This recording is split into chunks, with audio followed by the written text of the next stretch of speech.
Utang inang PhilHealth. Pati ang mga senador at congressman sa BICAM, utang ina nyo rin.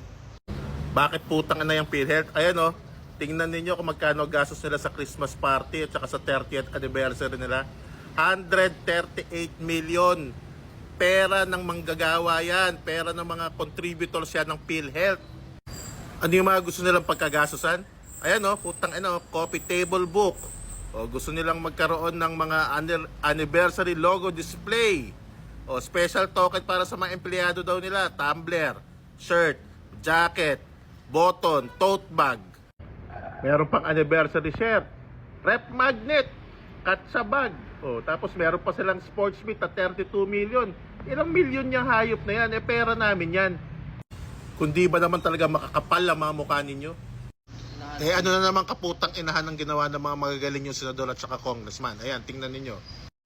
Tinanggalan ng budget yung PhilHealth, no? Wala na yung government subsidy na tinatawag sa Universal Healthcare Law. Ayan o, PhilHealth. Ayan o, blanco. Zero. Putang ina. Ano depensa ng mga senador at congressman? Eh meron daw naman kasing 600 billion na reserve fund ang PhilHealth. Eh mga bobot tanga pala kayo eh.